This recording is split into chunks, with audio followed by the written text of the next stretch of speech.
Une production des studios Bass. L'épisode de cette semaine est une présentation du garage Arleco.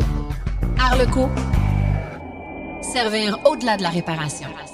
Tesla inaugure sa raffinerie de lithium. Nordvolt, Relux, Saint-Basile-le-Grand. Une entente de 2,1 milliards de dollars pour des autobus électriques au Québec. Mobilité électrique Canada lance le programme de formation pour les concessionnaires automobiles. Stellantis et LG affirment que le Canada ne respecte pas ses obligations. De l'autre côté de l'Atlantique, on parle des ventes de véhicules électriques en Europe et Claude Gauthier nous parle de comprendre un véhicule à essence lorsqu'on a 17 ans.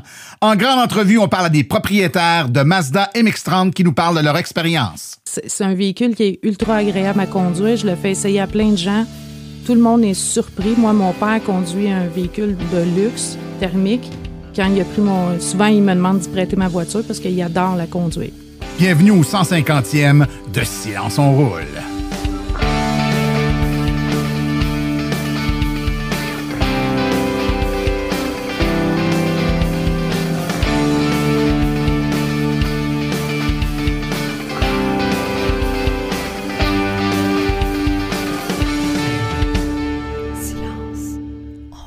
Bonjour tout le monde, mon nom est Martin Archambault et c'est avec passion et plaisir que j'anime Silence on roule, le balado qui est dédié 100% au transport électrique. Silence on roule est également le fier partenaire de l'Association des véhicules électriques du Québec.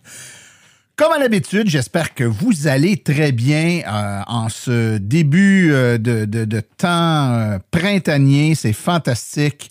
On a du beau temps, on a eu des beaux week-ends. On commence à sortir sur nos terrasses et à profiter de l'extérieur. C'est fantastique là au Québec là, pour nos auditeurs qui sont un peu loin du Québec, parce qu'on a quand même une proportion assez intéressante de gens qui nous écoutent en Europe. Ben, vous savez que l'hiver est... on dit souvent la blague ici que l'hiver dure 10 mois et que l'été dure 2 mois. Là. C'est pas tout à fait vrai, mais c'est pas tout à fait faux non plus. Donc, on commence à avoir des températures un peu plus agréables. On ne descend plus au-dessous du point de congélation la nuit. La nature se réveille. C'est fantastique. Je vous rappelle également que nous avons une boîte vocale numérique dans laquelle vous pouvez nous poser des questions qu'on répondra en ondes dans Silence on roule. Vous pouvez tout simplement visiter le question.silenceonroule.com et y enregistrer votre message. Justement, on a eu un message de M. Sabourin qu'on écoute à l'instant. Bonjour Martin. Dans le dernier communiqué du circuit électrique concernant les nouveautés du mois, il est mentionné qu'il est temps de planifier ses vacances. J'aimerais savoir si un jour, avec le planificateur du circuit électrique, il sera possible de vraiment choisir son itinéraire, selon les routes que l'on désire utiliser et en y ajoutant des arrêts en regard des attraits touristiques. Le planificateur, dans sa version actuelle, nous permet d'entrer un point de départ A et un point d'arrivée B.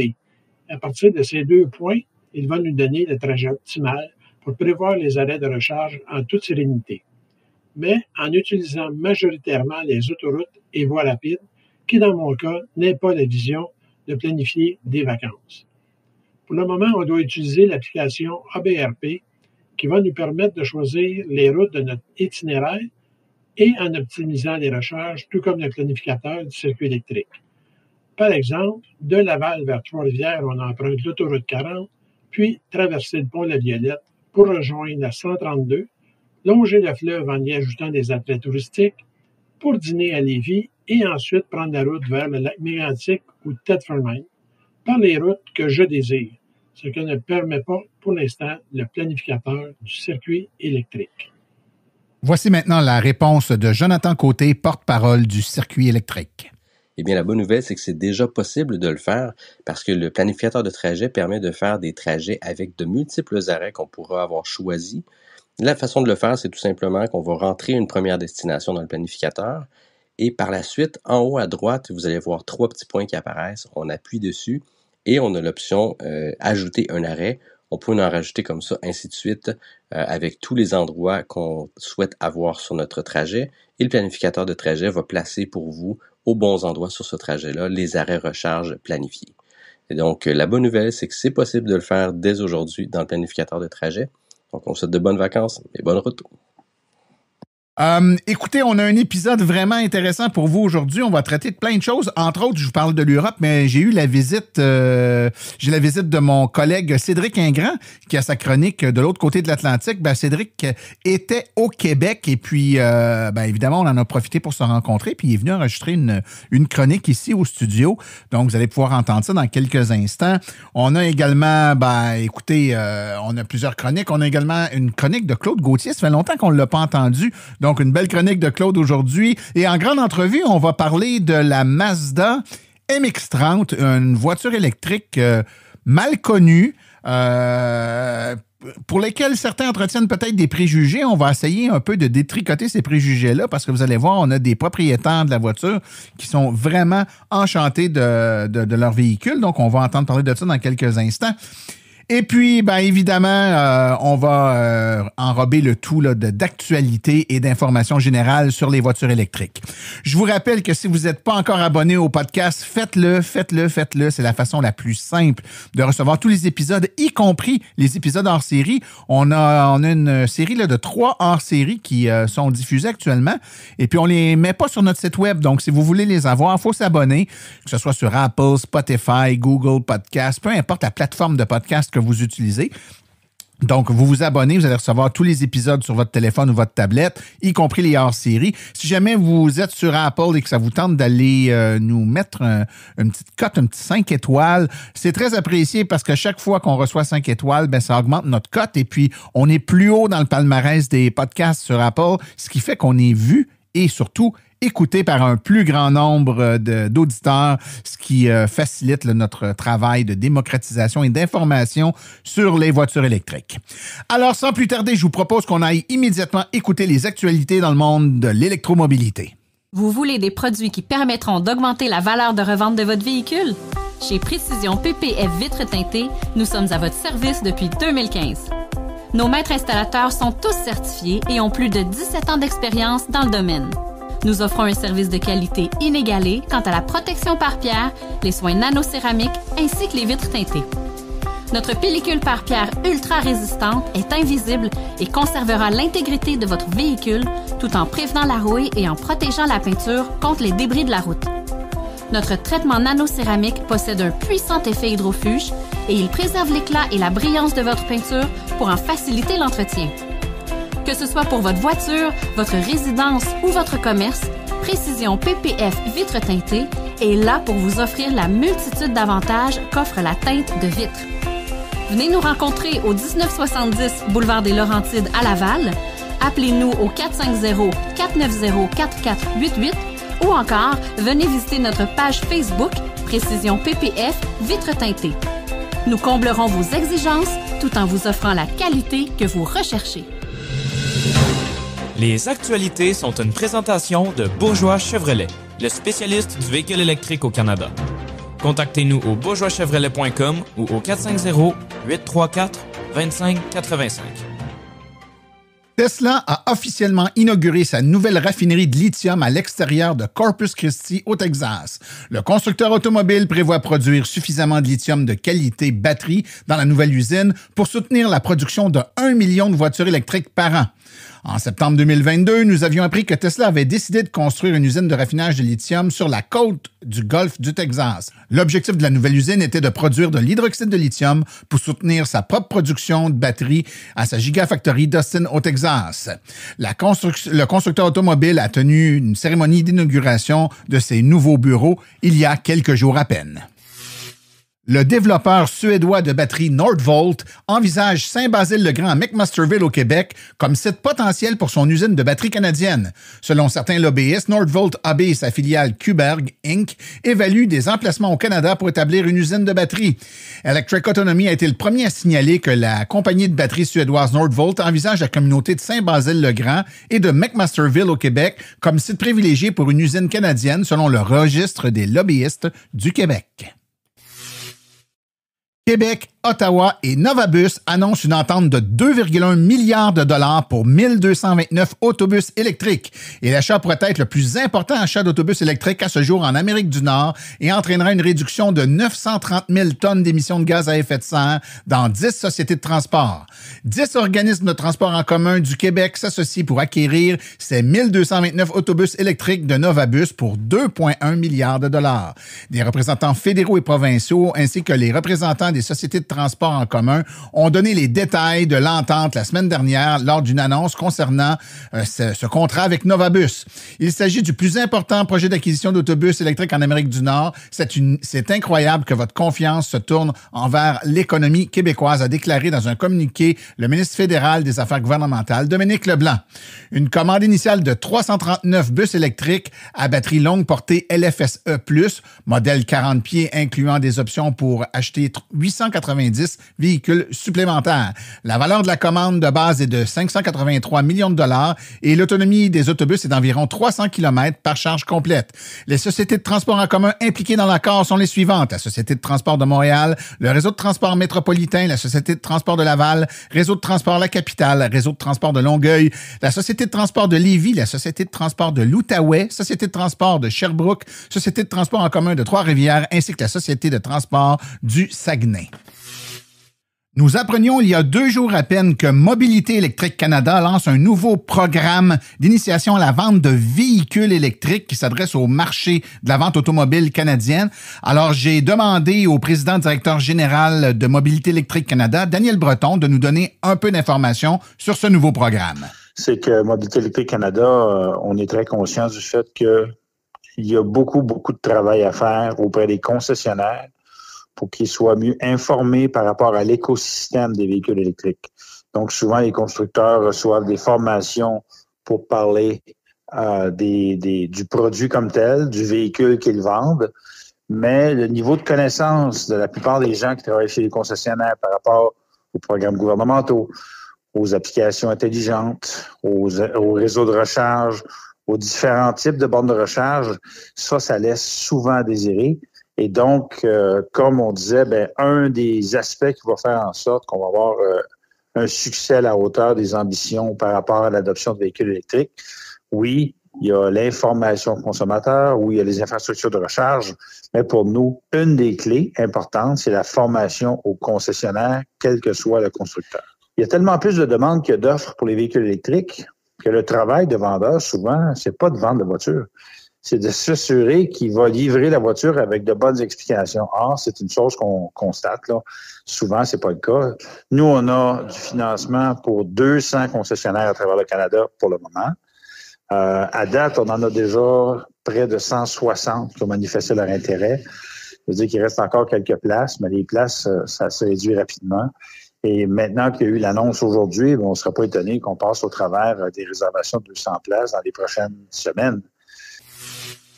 Stellantis et LG ont interrompu la construction de leur usine de batterie à Windsor, en Ontario, affirmant, selon Bloomberg, que le gouvernement canadien n'a pas respecté certaines obligations.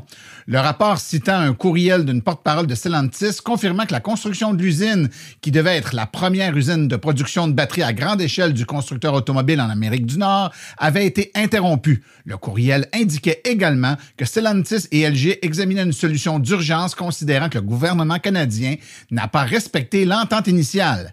Annoncée en mars 2022, l'usine a été présentée comme un investissement de 5 milliards de dollars par Stellantis et LG grâce à un incitatif financier du gouvernement. Un porte-parole du ministère canadien de l'Industrie, François-Philippe Champagne, a déclaré que le gouvernement négociait toujours avec Stellantis et LG, mais n'a pas précisé le montant qui avait été offert pour contribuer au projet.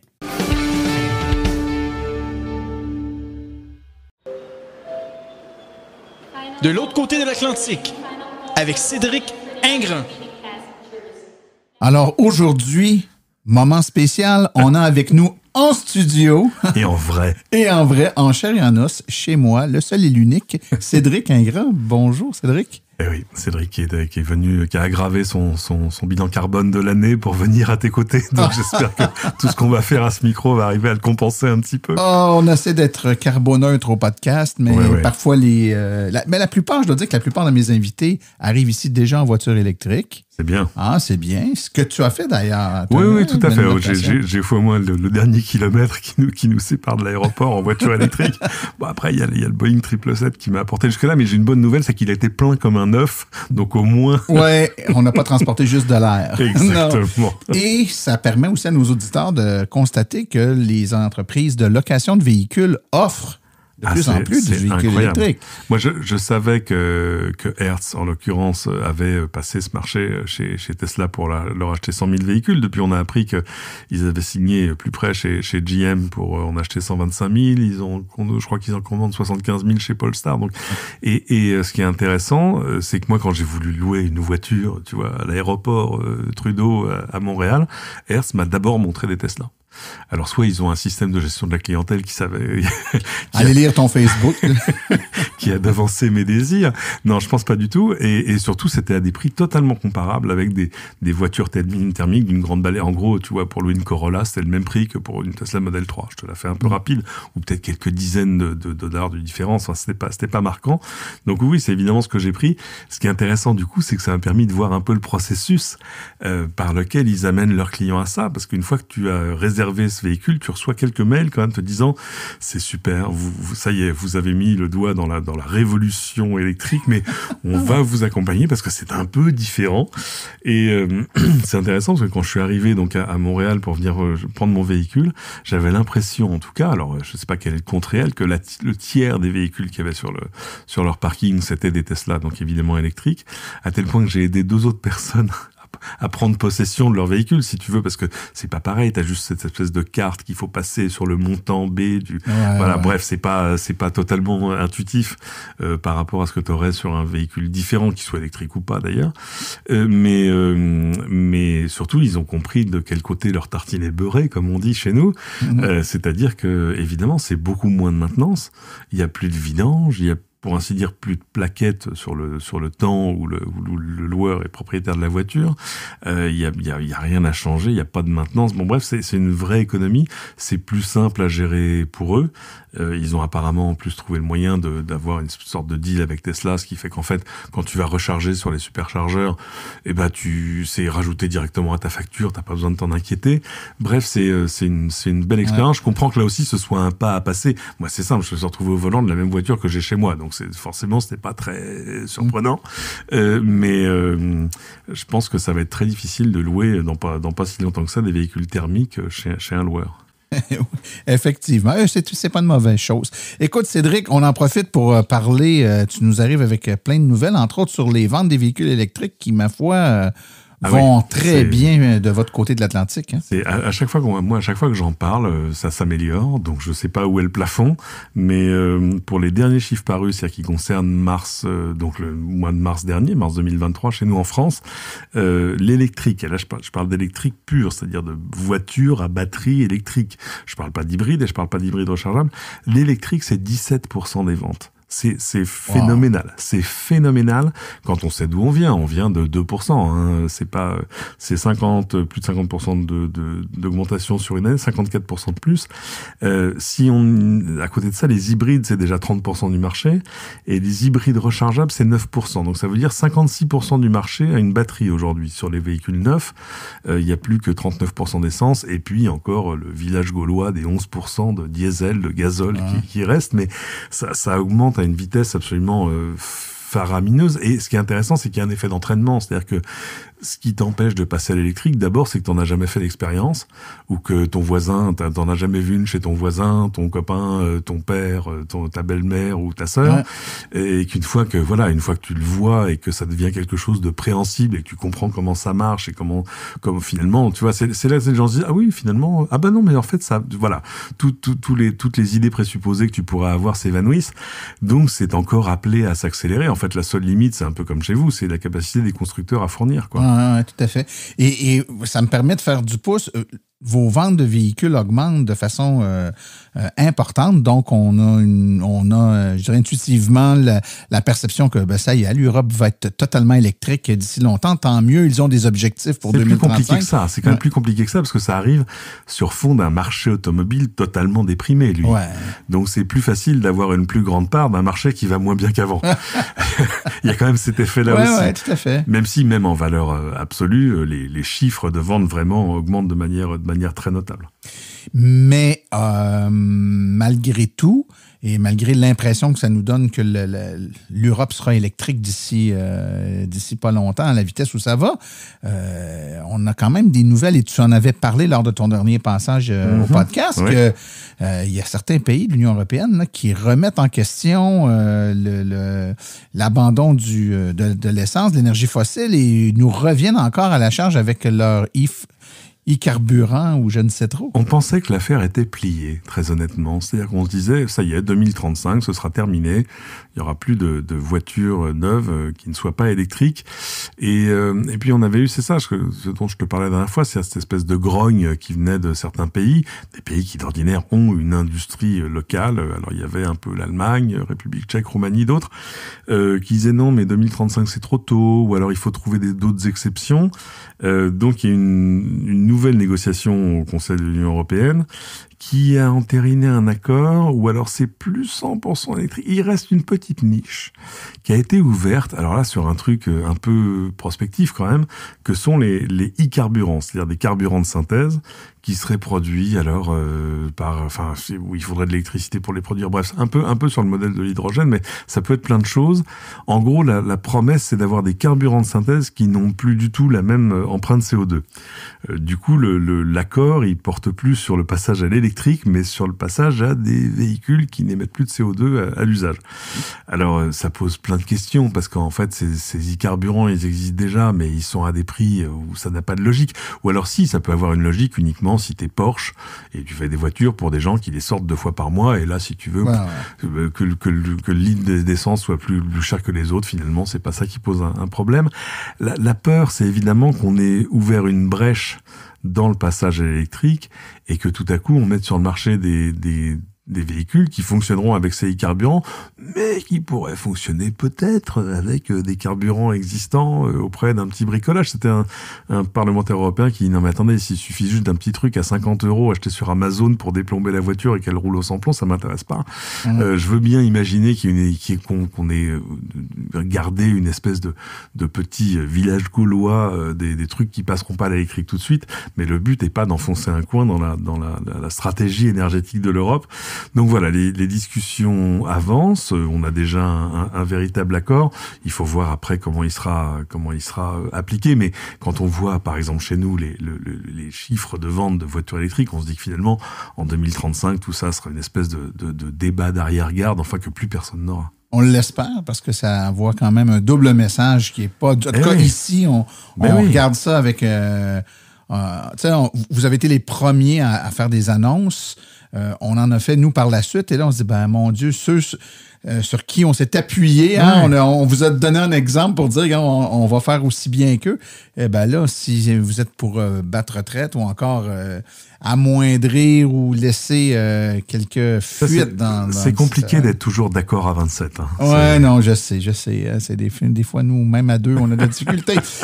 Parle-nous donc un peu des batteries de Porsche et de Mercedes, des nouveaux trucs qui s'en viennent, hein?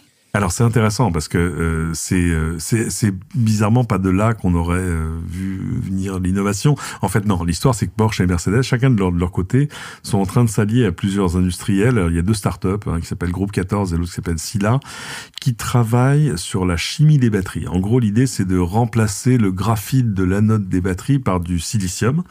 Donc Porsche a investi $100 millions dans Groupe 14, Mercedes a investi on ne sait comment, mais a de grosses ambitions pour son partenariat avec Sila Nanotechnologies.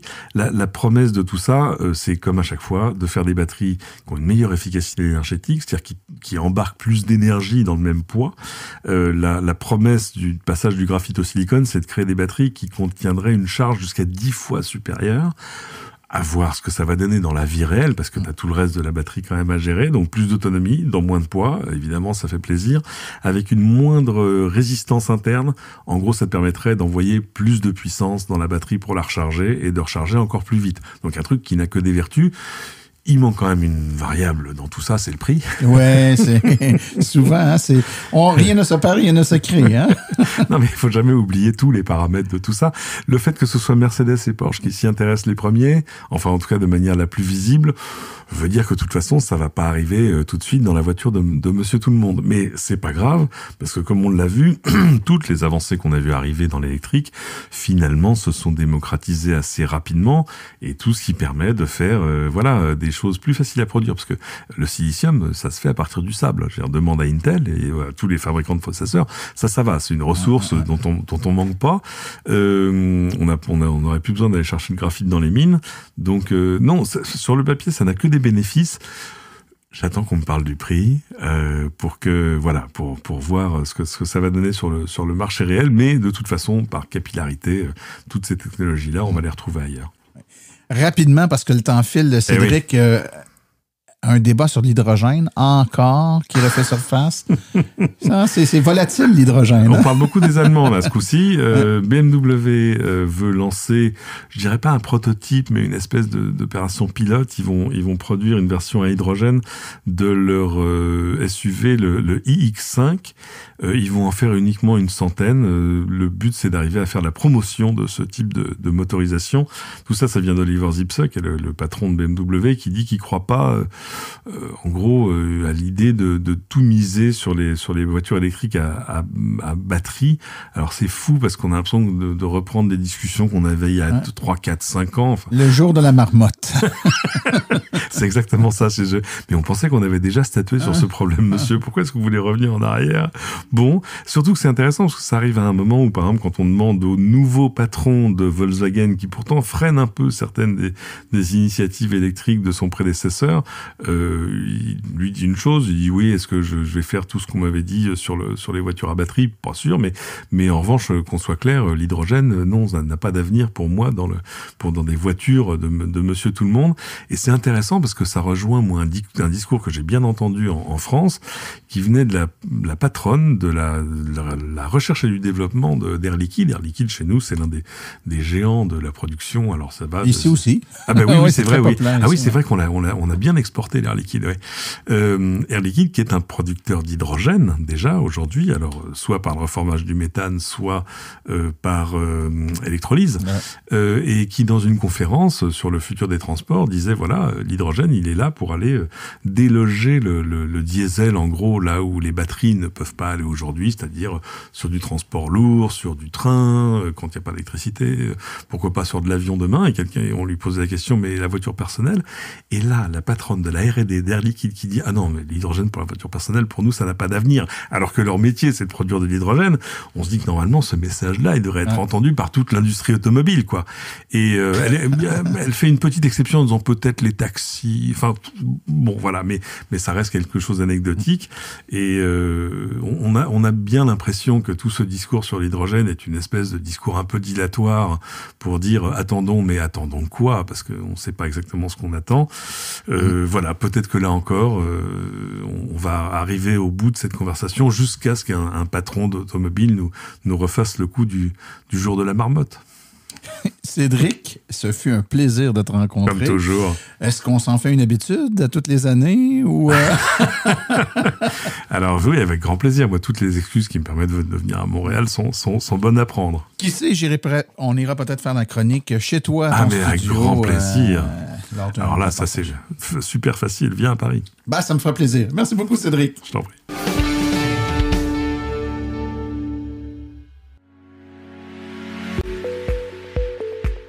Vous venez de faire le saut vers l'électrique et devez réfléchir à vos recharges. Vous voulez une borne au chalet?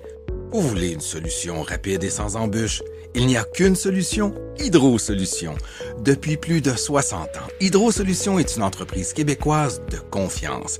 Vous les connaissez pour les chauffe-eau, mais ils offrent également un service clé en main pour les bornes de recharge. C'est définitivement l'avenue à privilégier afin de faire affaire avec une entreprise d'expérience qui s'occupera de tout. Demandez une soumission gratuite et sans engagement de votre part au www.hydrosolutions.com. Une seule visite sur leur site web vous permettra de constater la simplicité avec laquelle vous pouvez entamer une démarche afin qu'ils prennent tout en charge. L'analyse de votre situation, l'installation d'une borne de qualité par un installateur certifié et même, au besoin, le financement sur 24 ou 48 mois. Par la suite, en cas de problème, leur équipe d'experts est là pour vous. Hydrosolutions, leur mission, vous simplifier la vie.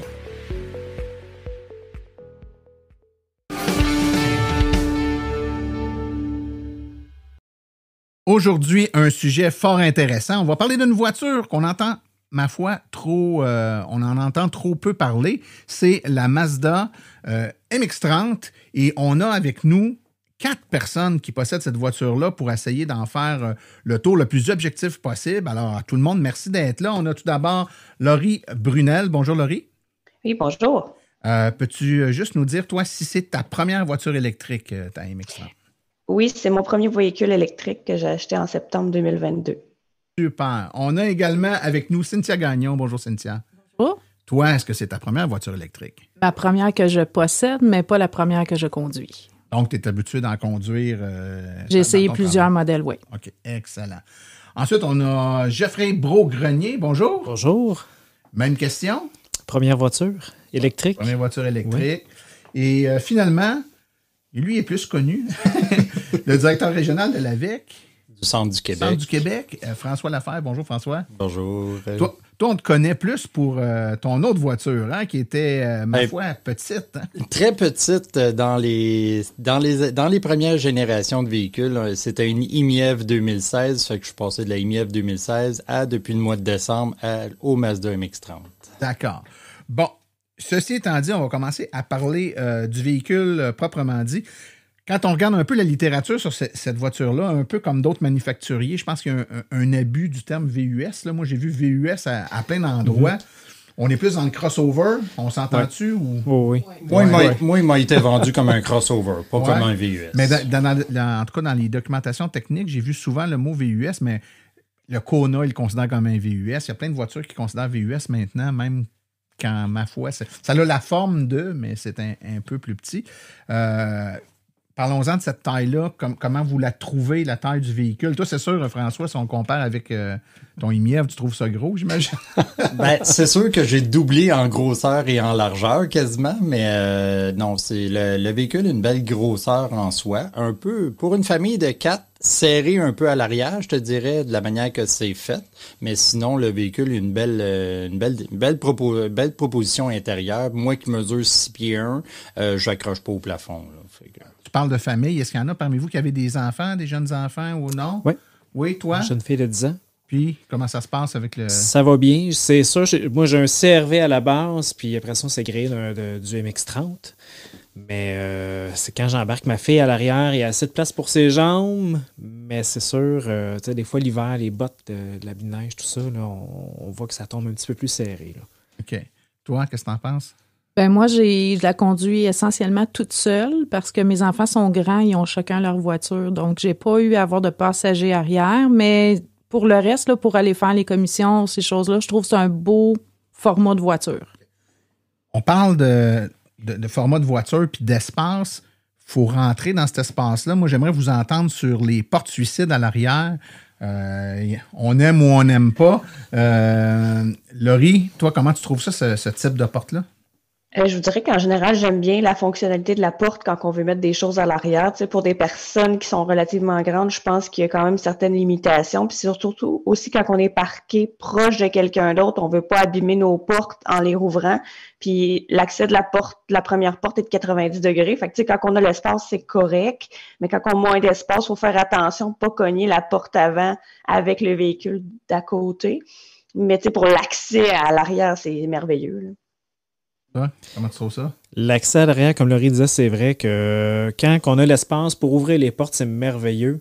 Mais dès qu'on tombe dans des stationnements publics, épiceries, des choses en même avec ma fille, moi que j'ai une fois de temps en temps, j'ai une garde partagée avec. Donc, il y a des semaines que j'ai pas besoin d'ouvrir la porte arrière, c'est merveilleux. Mais quand je l'ai avec moi puis on va faire les commissions, c'est un petit peu plus faire attention. ardu. Il faut faire attention.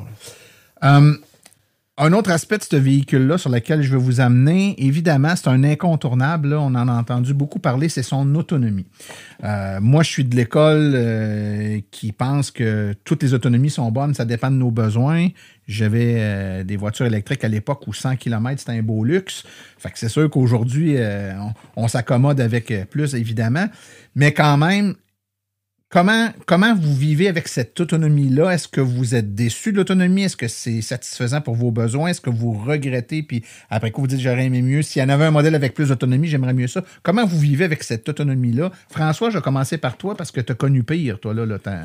J'ai connu pire dans le sens que j'avais 100 km de moyenne à peu près, si on regarde hiver-été avec la IMIEV. Là, je suis tombé avec un véhicule entre 130 puis 90 dans le moins 35 qu'on a eu, jusqu'à 150 présentement des températures qu'on a.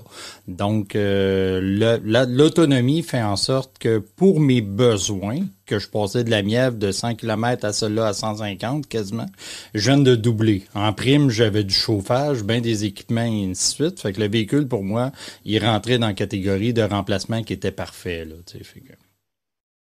Il ne rentre pas tout à fait dans ce que je voulais, ce qui convient à 90% de ce que je veux faire, oui.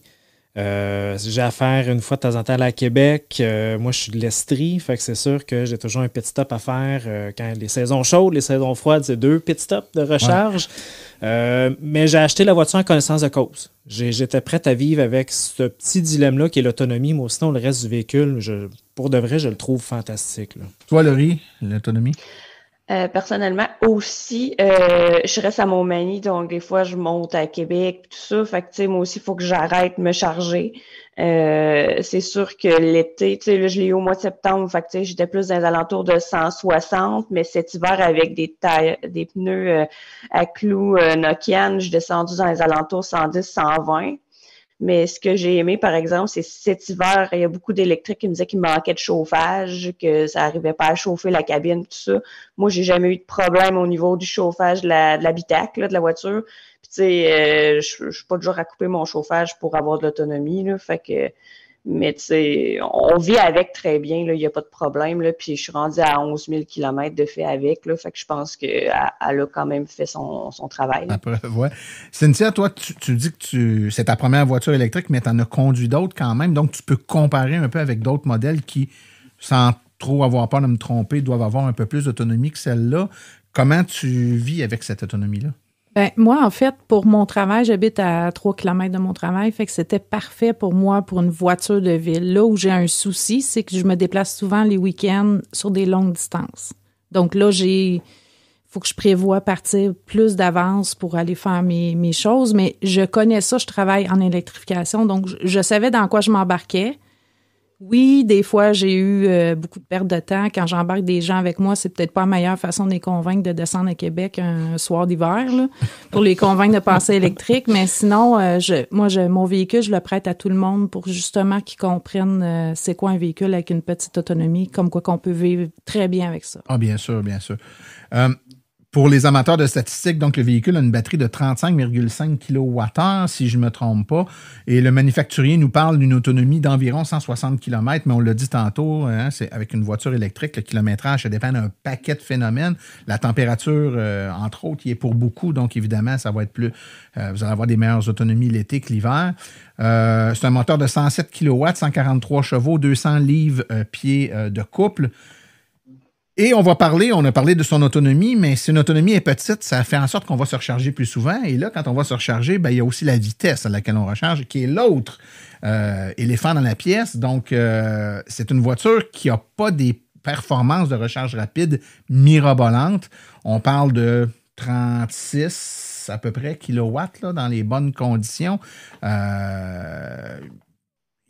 Là, si on regarde le volume de voitures qu'il y a sur le marché, il y a beaucoup de voitures qui roulent aux alentours de 40-50 kWh. On a souvent tendance à parler, de prendre la voiture qui va la plus vite, puis la comparer, puis dire hey, c'est beaucoup moins. Mais restons calmes, là. La majorité des voitures immatriculées sur les routes, pas loin de 200 000 voitures sur les routes, beaucoup de Leaf là-dedans, beaucoup de Soul, beaucoup de Kona qui roulent. C'est tout 70 kW et moins. Beaucoup aux alentours de 40-50 kW. Bien sûr, il y a des voitures flambant neuves là, avec des technologies de recharge plus performantes en haut de 100 kW, voire même 200 kW. Mais quand même, à 35, 36, on est dans la bas du peloton en termes de vitesse de recharge rapide. Pour certains, c'est pas grave, dont je ferais partie. C'est hyper rare, j'ai besoin de me charger sur une borne rapide. Mais pour d'autres qui ont à se charger régulièrement là-dessus, ça peut être un problème. Surtout que la batterie n'est pas grande, donc on doit charger plus souvent. Quelle est votre expérience ou comment vous vivez avec ça? Je vais commencer par toi. Planification. Quand on part à Occasion, quand j'ai affaire à la Québec, c'est toujours de la planification. Voir la température, l'autonomie qui me reste. Là, je planifie mes arrêts. Ça a changé un peu ma vision aussi du déplacement du gaz électrique. Avant, je me rendais à Québec, je roulais à 110, 115, 120 des fois pour m'y rendre. Je m'y rendais on dirait que c'était plus stressant la route. Maintenant, je roule 105. Je fais un halte souvent au Madrid. Puis on dirait que je suis plus détendu sur la route. Puis c'est déjà juste le fait de savoir qu'on va faire un arrêt pour charger. On dirait que ça change la dynamique au niveau comment on se sent. Mazda nous fait manger plus de McDonald's puis de Saint-Hubert, c'est ça que je comprends. Malheureusement. On prend du poids quand on chauffe électrique. Par contre, Mazda nous fait redécouvrir des super belles petites routes au Québec. Parce que justement, quand tu as une autonomie qui est plus faible, tu vas passer par probablement plus de petits villages ou ces choses-là pour y aller avec ta régénération qu'il va en rechercher plus. Donc, en étant moins sur l'autoroute, tu as plus d'autonomie parce que tu vas moins vite, tu es moins stressé, des très beaux paysages au Québec à profiter à 100%. Oui, je vais poser la question maintenant. Laurie, toi, côté recharge de vitesse rapide, et là, on se comprend, là, pour, en tout cas, du moins 2 d'entre vous, c'est votre première voiture électrique. Vous ne comparez pas avec une autre voiture avant, mais quand même, à cette vitesse-là de recharge, est-ce que c'est ce à quoi tu t'attendais? Est-ce que ça convient à tes besoins ou comment tu vois ça?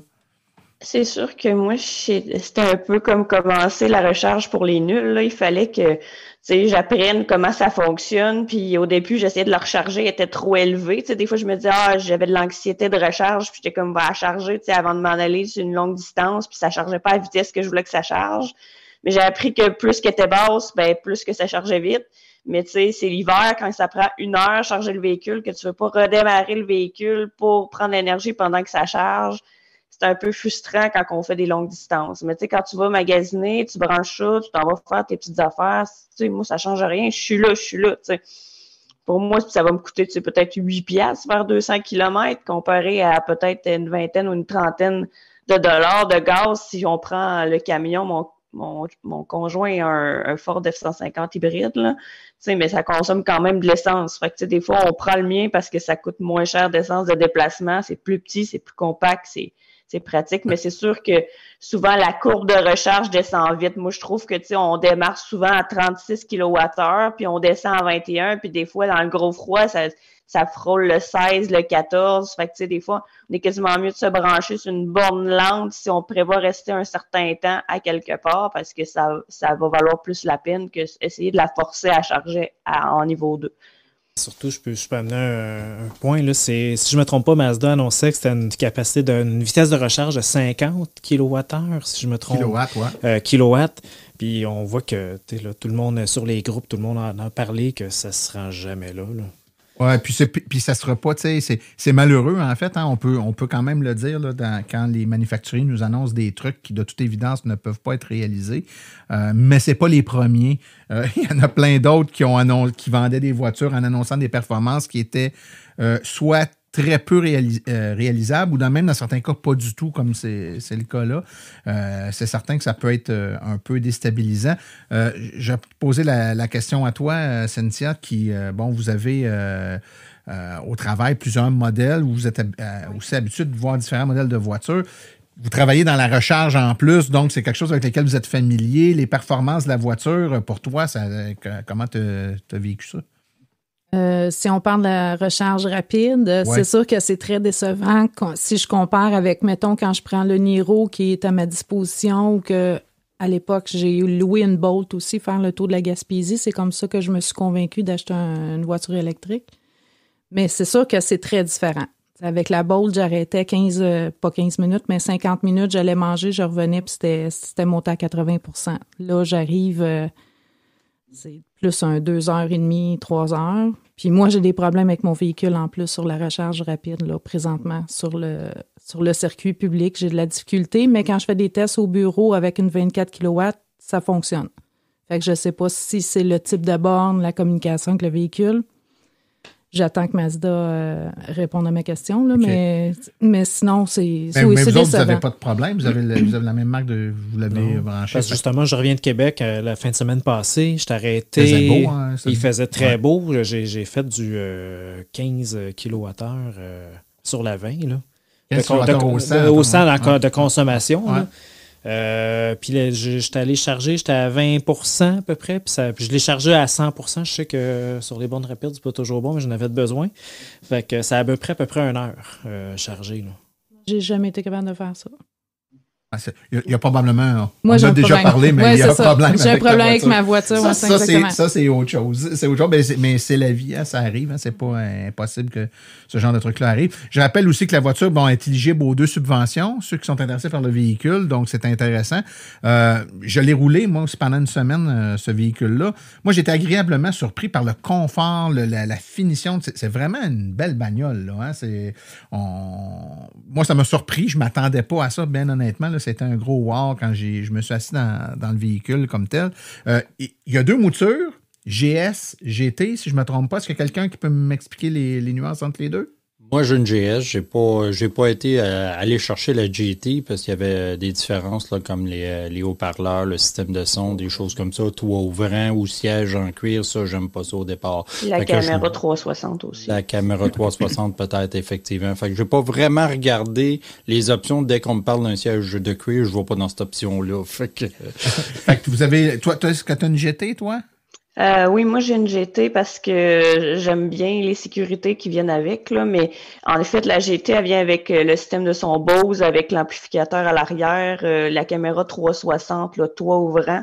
Je pense, il y a les phares auto-nivelants aussi, c'est pratique. Là, c'est sûr qu'il y a une différence de 5000 entre les deux. Fait que, tu sais, si on prend pour l'utilité, puis que, tu sais, mon conjoint, lui, il voit pas l'utilité à tout ce qu'il y avait comme ajout dans le véhicule, lui, il aurait pris GS. Moi, je préfère tu sais, le toit ouvrant. J'avais un toit ouvrant panoramique avant dans mon véhicule. Fait que, tu sais, il me semble que je m'en serais pas passé, puis je me suis dit, tant qu'à m'acheter une voiture neuve, c'était ma première voiture neuve. J'ai dit, garde, on va y aller pour le gros kit.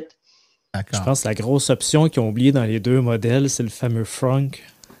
Ah, oui. La valise, on peut quasiment se coucher dans le capot. J'ai entendu dire qu'il y a une pièce moulée qu'on peut acheter sur Internet pour faire une espèce de mini-frunk là, pour mettre son branchement dedans. Là. C'est que si tu regardes en tant que tel, la conception du véhicule est faite pour être hybride aussi. Donc, il y a vraiment tout un espace pour un moteur hybride qui rentrerait à côté. C'est le rotatif qu'il va avoir en 2023 en Europe. Donc, il est déjà conçu pour être hybride, mais ils l'ont gardé électrique seulement. Avec cet espace-là, serait utilisable s'il y avait un réceptacle. Oui, effectivement. Là, c'est un gros trou. Oui, tout à fait. Alors, écoutez, on va faire un tour de table. Le temps file vraiment rapidement, mais j'aimerais vous entendre tous et chacun sur ce que vous considérez comme étant les points forts et les points faibles de ce véhicule-là. On va commencer par Cynthia. Ben moi, en fait, je n'ai que du positif à part la recharge. C'est l'autonomie de la batterie. Et moi, je vis une mauvaise expérience de recharge, mais je suis consciente que dans n'importe quel véhicule thermique ou électrique, on peut avoir des problèmes. Mais sinon, c'est un véhicule qui est ultra agréable à conduire. Je le fais essayer à plein de gens. Tout le monde est surpris. Moi, mon père conduit un véhicule de luxe thermique. Puis quand il a pris souvent, il me demande d'y prêter ma voiture parce qu'il adore la conduire. Fait que, l'agrément de conduite. Oui. Hein. Pour le reste, moi, je trouve que c'est un véhicule qui est idéal. Laurie, toi? Moi, c'est la même chose pour le confort, puis la praticalité de la voiture. Tu sais, moi, pour moi, une première auto électrique, je pense que c'est satisfaisant. Tu branches ça dans le mur, tu vas te coucher, ça se recharge. Moi, il y a une fois qu'il m'a fait une espèce la batterie 12 volts s'est déchargée complètement en plein milieu d'une tempête. J'ai jamais compris pourquoi. Mais je l'ai rechargé, puis j'ai pas eu de problème avec, mais ils m'ont dit que c'était probablement une misconnexion entre les pôles de batterie. Mais en tout cas, puis où la neige qui est rentrée, peut-être que quelqu'un va pouvoir m'expliquer ça ou qu'il a vécu le même problème que moi. Mais tu sais, honnêtement, là, le véhicule est très polyvalent. Tu sais, il y a jamais, j'ai jamais frôlé de problème de charge, moi, par exemple, là, avec le véhicule. Peu importe tout ce que je me chargeais, peu importe le froid qu'il faisait, jamais resté coincé à quelque part avec ce véhicule-là, parce que moi, c'est surtout l'anxiété de l'hiver, parce qu'il y a beaucoup de neige, des lames, c'est mal déneigé par chez nous. Mais ce véhicule-là est très stable dans le chemin, puis jamais eu un élan de quelque chose. Vraiment magnifique véhicule. Jeffrey? C'est sûr, si on regarde ça froidement, c'est sûr, point faible, son autonomie. C'est sûr, mais quand on est averti de ce qu'on achète, on fait avec. Porte-suicide, couteau à 2 tranchants. C'est le fun, c'est pas le fun. Ou sinon, qualité de finition intérieure. J'ai magasiné les voitures électriques. Puis disons, on regarde Hyundai, ils offrent des beaux produits, mais en point de vue qualité de finition intérieure, les matériaux Mazda sont loin en avant. Hauteur de caisse aussi. Comme Laurie disait, c'est un véhicule là, l'hiver. Là, on ne sent pas les lames de neige. C'est super. Ou sinon, le look. Beau look.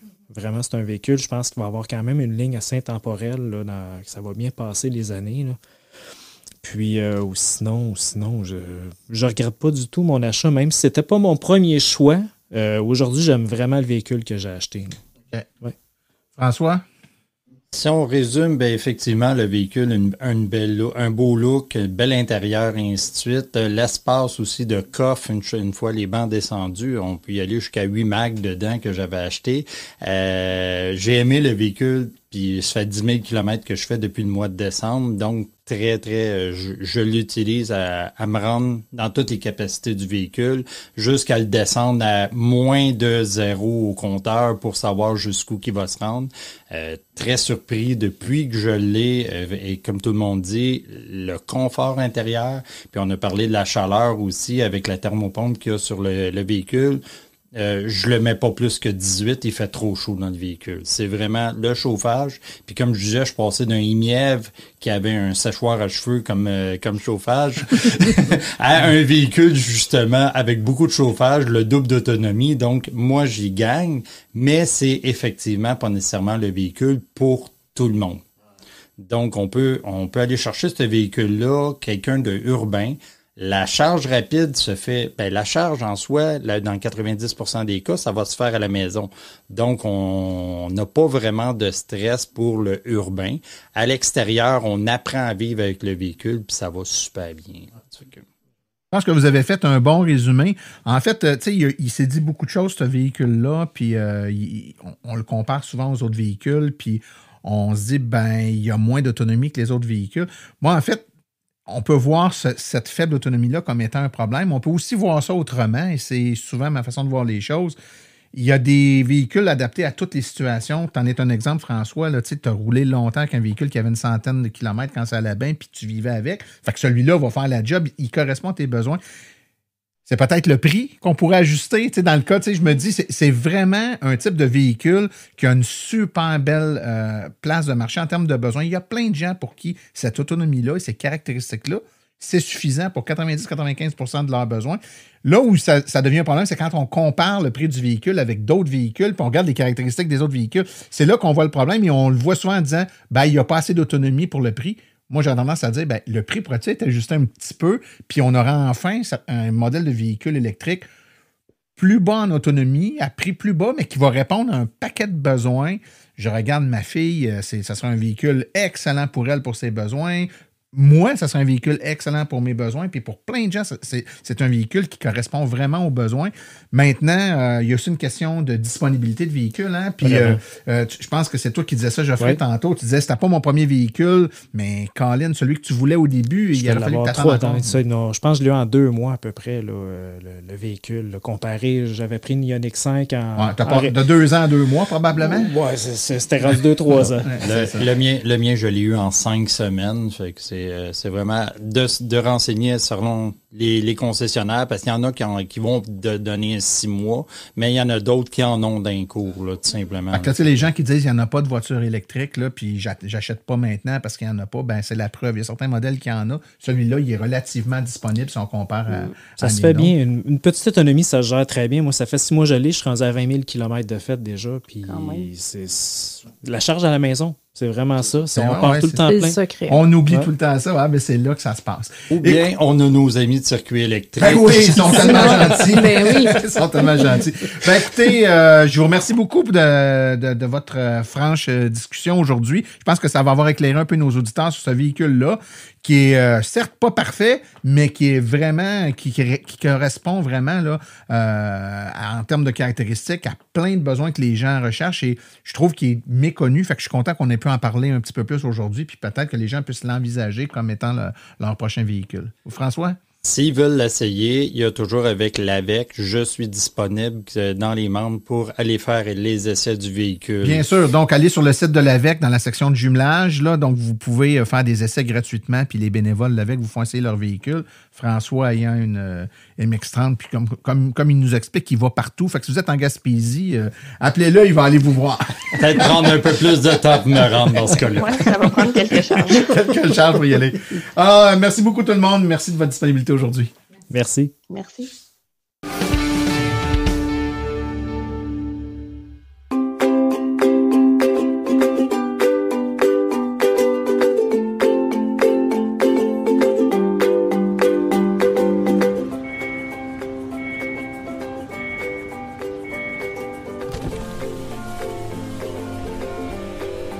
C'est vrai que ça brise moins, mais il y a quand même un minimum d'entretien à faire sur nos voitures électriques. Quand est venu le temps de faire l'entretien de mon véhicule, j'ai choisi de faire confiance à l'équipe d'Arleco plutôt que le concessionnaire.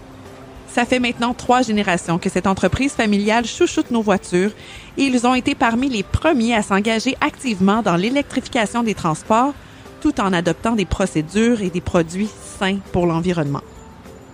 Avec ses techniciens spécialement formés à l'entretien et réparation des voitures hybrides et électriques, Arleco nous offre aujourd'hui la même qualité de service sur nos VE qu'elle a toujours livré depuis bientôt 40 ans. De plus, chez Arleco, j'obtiens 10 % de rabais sur la main-d'œuvre et les traitements anti-rouille avec ma carte membre hors de l'AVEC. Arleco Génération 3, 8470 Boulevard Parkway à Anjou. 514-352-1446 ou arleco.ca. Arleco, servir au-delà de la réparation.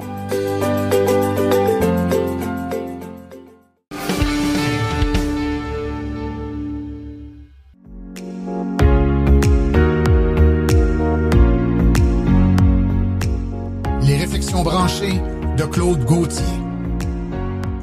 Alors, bonjour tout le monde. Aujourd'hui, petite chronique sur le changement. Le changement qui est probablement un sujet que j'aime beaucoup parce qu'on ne le voit pas toujours, on le constate pas toujours. J'en ai eu encore une preuve récemment, donc c'est ce qui m'amène à ce sujet-là. Je me souviens, alors que mon père avait à peu près le même âge que j'ai présentement et que moi j'étais beaucoup plus jeune et peut-être beaucoup plus beau. Je sais que c'est dur à croire, mais oui, j'ai déjà été plus beau. Donc, qui m'avait dit un jour comment c'était trippant pour lui de voir tous les changements qu'il y avait eu dans sa vie. Puis il me disait, toi, tu verras pas ça.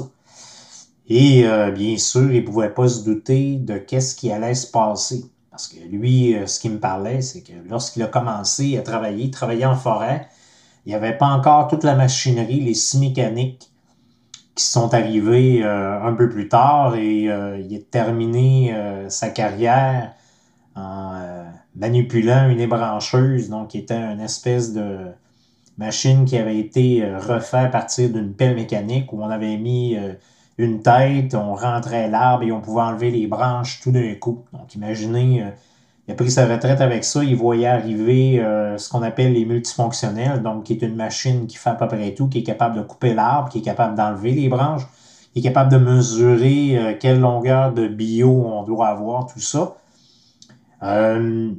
J'imagine qu'aujourd'hui, s'il est encore vivant et qu'il avait vu tous les changements que moi j'ai pu constater, donc en électronique, l'arrivée d'Internet, l'arrivée des téléphones cellulaires, les écrans plats, tout ça, et bien sûr les véhicules électriques.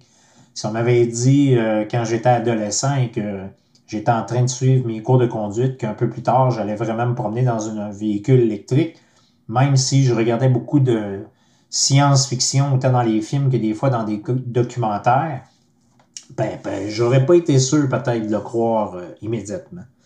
Donc, le changement, pendant qu'on est dedans, on le constate pas toujours. Et j'en ai eu une preuve récemment, c'est ce que je voulais vous parler. Imaginez, il est arrivé 2 choses pratiquement dans la même semaine. Donc, ma fille de 17 ans qui est habituée qu'elle embarque dans mon véhicule et le démarre, donc en pesant sur le frein. Puis il peut écouter ses chansons à partir de son téléphone. Elle fait exactement la même chose, mais avec le véhicule de sa mère qui est à essence.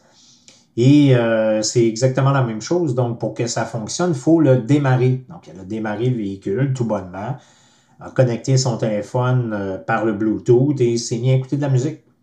Le problème, c'est que le véhicule, il est dans le garage. Et le garage est fermé, bien sûr. Et le garage est attenant à la maison. Donc, ma femme qui entend ça, c'était de bonne heure le matin, ouvre la porte en catastrophe pour lui dire d'ouvrir la porte du garage à tout le moins.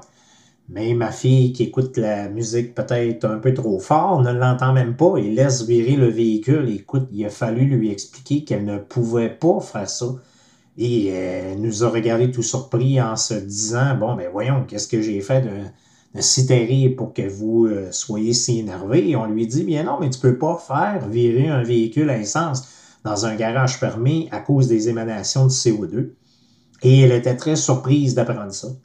La deuxième chose, c'est que, il me semble que c'est dans la même semaine ou peut-être la semaine suivante, un soir, je m'aperçois qu'il va faire très froid dans la nuit et j'ai rentré mon véhicule à moi, donc le véhicule électrique, le véhicule de ma femme est dehors, donc je demande à ma fille si elle me rendra un service, ça ne me tente pas de me rhabiller, d'aller décoller l'auto puis de la rentrer dans le garage. Donc je lui demande si elle peut le faire et elle me dit oui, pas de problème, je vais aller le faire tout à l'heure.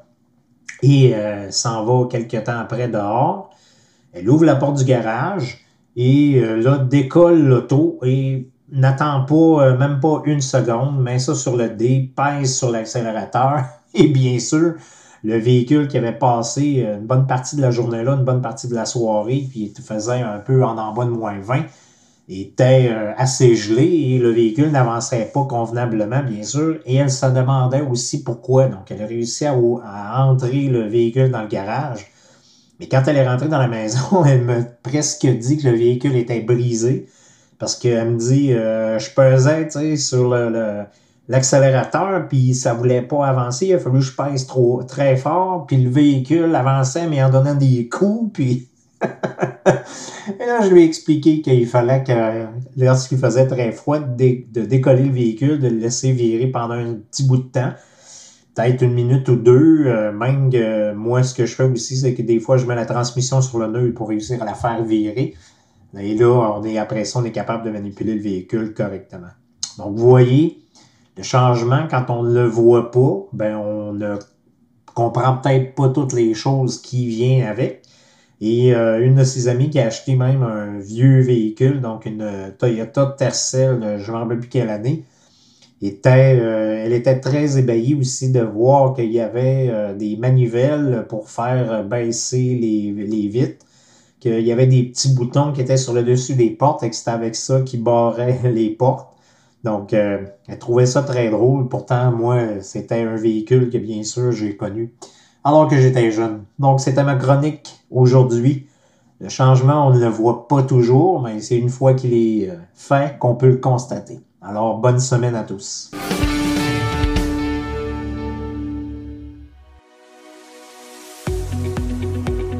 Avec le coût du carburant qui explose et l'enjeu climatique à nos portes, c'est le moment de se tourner vers des solutions durables. Chez Cubex Équipement, nous accompagnons les municipalités et les entreprises à faire ce virage vert en offrant des options 100% électriques. Depuis 2021, le Max-EV a fait son entrée remarquée sur le marché des véhicules utilitaires électriques compacts à basse vitesse. Il se distingue largement de la compétition.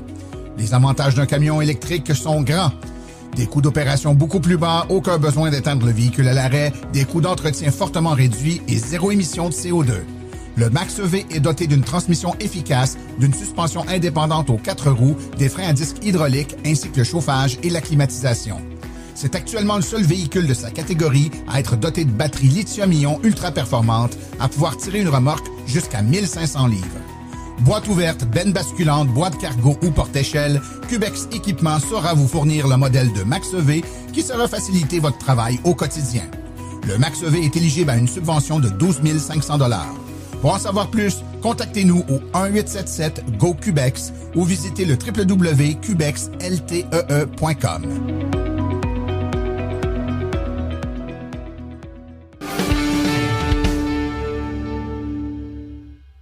Voici les événements à venir dans les prochaines semaines dans le monde de l'électromobilité. Tous les détails sont sur le site web de l'AVEC dans la section événements. Le test de bornes sur rue niveau 2 dans plusieurs municipalités, c'est le 20-21 mai. Aider l'AVEC à recenser les bornes niveau 2 défectueuses dans différentes municipalités afin d'aider la remise en service de ces dernières. Le relais électrique se recharge au Salon de la mobilité durable de Mirabel. C'est le 27 mai de 10h à 15h au Centre culturel Val d'Espoir. Le relais électrique débarque au rendez-vous métropolitain du stationnement le 1er juin de 8h à 18h. C'est au Centre des conférences MB9, pavillon John Molson à l'Université Concordia. L'AVEC, le club au barbecue du Centre d'inspiration électrique Kia, c'est le 3 juin de 10h à 15h. Donc, c'est une journée toute spéciale. Tous les bénévoles et les gens qui gravitent autour de l'AVEC sont invités à y participer. Le relais électrique se recharge au Salon Écolo Sainte-Anne-de-la-Pérade le 4 juin de 10h à 16h. C'est à l'église de Sainte-Anne-de-la-Pérade.